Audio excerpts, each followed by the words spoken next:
Today's episode of Pittsburgh Steelers Talk by Chat Sports is presented by Aura, the all-in-one online digital safety tool to help keep your information safe online.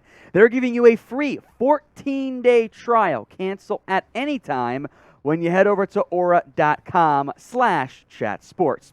Today's video is a look at some potential Stephon Tuitt replacements in light of his somewhat surprising retirement from the Steelers and from the NFL. Now, overall, the Steelers have some options along that defensive line. They drafted DeMarvin Leal. Cam Hayward is a star. But they were hoping Tuitt could come back and be a big-time part of this defense. And without Tuitt, although they do save about $9 million in salary cap space, they are a little bit thinner. Chris Wormley, Tyson Alulu. We don't know how good DeMarvin Leal will be in year one. Long term, hopefully he is that guy. So I do think defensive line is an area the Steelers should at least consider exploring, especially in light of all the cap savings you just got with the post-June 1st retirement of Stephon Tuitt.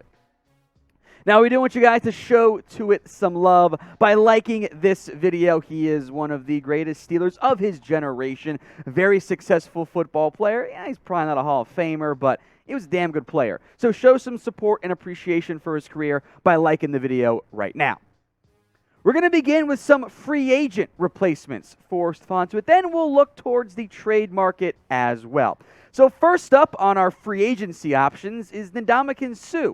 And that is one of the biggest names still out there unsigned at this point, if not the biggest name beyond, maybe Odell Beckham. That's a different position altogether. Suh is an impact player even as he continues to age. It is a bit crazy to say out loud, but Ndamukong Suh is 35 years old. He has had a very long and a very successful NFL career so far. So the hope for Suh is that he can still contribute. And his numbers over the last 4 years, still really good.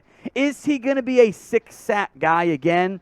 I'm not so sure. The overall tackle numbers did dip from 2020 to 2021, but the tackle for loss numbers, 7 this past year, still stay pretty high. That is a big deal as far as I'm concerned for Tampa and for Suh. This is the best available option on the defensive line market. We've seen him thrive for years, or I should say a couple of years now, with Vita Vea. I love Vita Vea. Cam Hayward's better. A duo of Hayward and Suh, and also TJ Watt on pass rushing downs, that's pretty tantalizing, if not terrifying, for opposing offensive lines. So if you want to spend the money, Suh is the best option out there. Now, with the retirement of Stephon Tuitt, I want you guys to grade the Steelers' defensive line. I am talking in particular about the interior. So Cam Hayward, Alulu, Leal, etc., not the edges. TJ Watt does not factor into this conversation. Scale it for me. Think of it like Madden style, 1 to 100. This is the pinned comment on today's video. So if the ad break comes here on YouTube, take advantage of it. Head down there and let me know. Next up is Larry Ogunjobi, who has been a AFC North lifer, I guess we can call him that, although he was going to get a big-time deal with the Chicago Bears, and then he had a foot issue that flunked his physical, voided a 3-year, $40-something million deal. He was awesome last year, and at his age can be considered a player on the rise. 12 tackles for loss, 7 sacks. Now, make no mistake, the medical has to get sorted out here. If he's not healthy, then of course you cannot sign him. And he brings you a little bit more pass rush punch than I think Suh does at this stage in his NFL career, and might be best as a 3 technique, but that's fine. The 3 and the 5 technique roles aren't that different in the modern day NFL. Another big-time name, the cost and the medical major unknowns, but certainly a name to at least consider if that medical does check out. Among the litany of things that Aura offers you is financial fraud protection. Near real-time alerts on suspicious credit inquiries and activities. Who here has had their credit card or debit card hacked or stolen at some point? Pretty much everyone. They're getting smarter and smarter, those cheaters and hackers are these days. So why not sign up with Aura to get financial fraud protection and identity theft protection and online and device security for yourself and or up to 5 people in your family. And it's a free trial. by the way. So why not give it a shot? There's really no reason to. Head over to aura.com/chatsports. That link will be in the comment section and in the description. It's a 14-day free trial. You can cancel at any time. We'll put the link in the comment section and the description. aura.com/chatsports. Our third free agent name is Eddie Goldman. Now, Goldman is a nose guard. This would be more of a Tyson Alualu full-fledged replacement, although I think Tyson could play some defensive end as well. You could rotate these guys. At one point, Goldman was one of the best nose guards in the NFL. He had a pretty solid 2018 campaign. The problem is 2019, 2020, and 2021, he has not been that guy. He has played in only 29 games in those 3 seasons. Injuries have been a major problem. The tackle for loss numbers have plummeted. The sacks have plummeted. Tackles did go up, but you played almost double the games and you only went up 11. That's not the great numbers that I think you're searching for in the end. So Goldman could be a nose guard option. Of the 3 free agent guys, he's, at least for me, by far the least appealing. Now, if the Steelers make a move, you should know by now we will break it down for you here on Pittsburgh Steelers Talk. So if you haven't already, subscribe. We're free, always will be. Hit that big red button at youtube.com/SteelersTV. Let's look at some Stephon Tuitt replacements via trade now. We mentioned Marvin Leal as the internal main guy there. Trades are also fun. Some names to consider, beginning with the biggest one of the bunch, Daron Payne, the nose guard for the Washington Commanders. He has been a very good football player, if not great nose guard in the NFL. He is entering now the final year of his deal. The Commanders picked up the 5th-year option. He is not present at OTAs. He is searching for a new deal, and he wants it to be a pretty damn large one, as near as I can tell.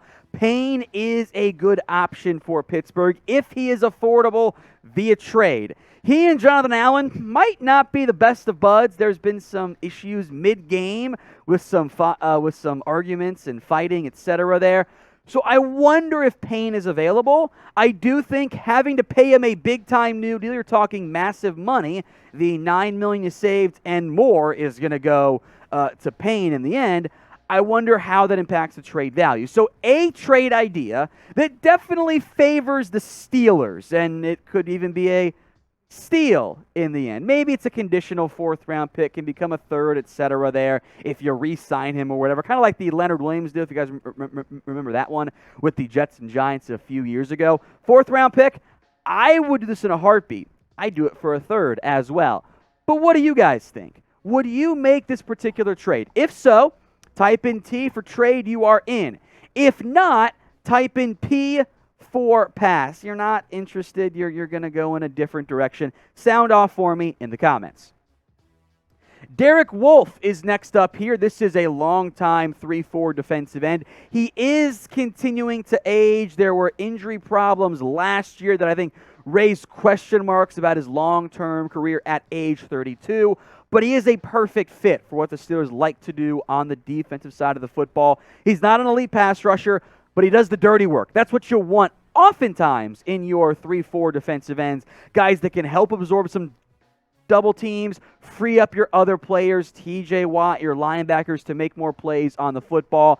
There is a chance, by the way, the Ravens end up cutting Derek Wolfe, so keep that in mind. But I think you could get him right now for the rare inter-AFC North trade for a 6th or a 7th-round pick. I don't think that's that outlandish for kind of. That's not that bad there. 2019, by the way, this is last year before he joined the Ravens, he had 7 sacks. Probably not going to get that guy, but if he returns to form-ish, there's a lot of upside there. Finally, Maliek Collins from the Houston Texans, who, to be honest, they are always down to get assets. Now, yes, they re-signed Collins this offseason. He is a good fit for what Lovie Smith wants to do. I think he could also be a good player for the Steelers. And this would probably be more of a trade deadline acquisition than it would be right this second. However, Houston is not opposed to signing players and then shipping them out to get assets back. Collins was better in 2020 after a pretty down year with the Raiders before he joined the Houston Texans. I like Collins. I think he offers you a little bit more pass rush punch than some of the other players on that list. So those are your trade options and your free agency options. Remember, you can always bank on guys like Chris Wormley, DeMarvin Leal, and maybe even guys like Montravius Adams, Isaiah Loudermilk to take that next step forward on the roster already. But you do lose a very proven and reliable player in Stephon Tuitt. So I want you guys, if you haven't already, to head the comments section and name a defensive tackle or 3-4 defense. It's all the same, really, that you think Pittsburgh should target. Drop a name or names in the comments right now.